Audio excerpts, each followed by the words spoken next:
City India news Telugu, ఇది చీకటి వెలుగు.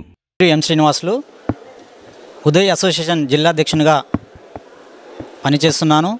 ఇక్కడ ముఖ్యంగా ఈరోజు మీడియా సమావేశం ఎందుకొరకు ఏర్పాటు చేయడం అంటే, ముఖ్యంగా మహబూబ్నగర్ జిల్లాలోని మూలాలిగుట్టలో దివ్యాంగులకు గతంలో ఇండ్లు కేటాయించారు.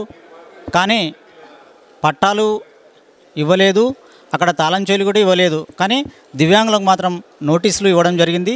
ఆ విషయమే గౌరవ కలెక్టర్ గారికి కలిసి కలెక్టర్ గారి దృష్టికి తీసుకెళ్ళడం జరిగింది.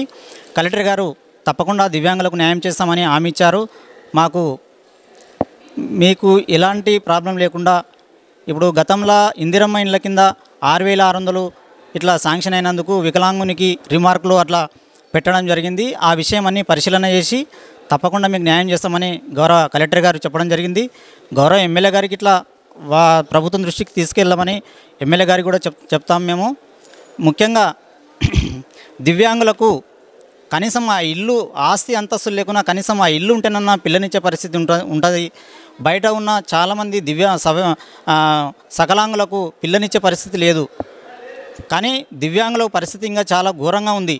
కనీసం ఆ ప్రభుత్వము ఆ ఇచ్చే ఇల్లుని ఇట్లా ఎలాంటి షరతులు లేకుండా ఆ ఇల్లు దివ్యాంగులకు డబుల్ బెడ్రూమ్ ఇల్లు మంజూరు చేయాలని, ఆ నోటీసులను వెంటనే విరమించుకొని గౌరవ కలెక్టర్ గారు శాసనసభ్యులు ఎన్ఎన్ శ్రీనివాసరెడ్డి గారు వెంటనే చర్యలు తీసుకోవాలని, సంబంధిత రెవెన్యూ అధికారులకు ఆదేశాలు ఇవ్వాలని దివ్యాంగులందరము కోరుతున్నాము.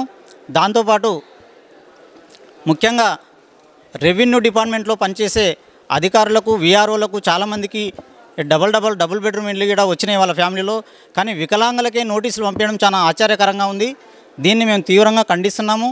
అందుకే జిల్లా కలెక్టర్ గారి దృష్టికి తీసుకెళ్ళినాము. వారు కూడా సానుకూలంగా స్పందించి న్యాయం చేస్తామని హామీ ఇచ్చారు. గౌరవ శాసనసభ్యులు ఎన్ఎన్ శ్రీనివాసరెడ్డికి ఇట్లా కలిసి త్వరలోనే కలుస్తాము.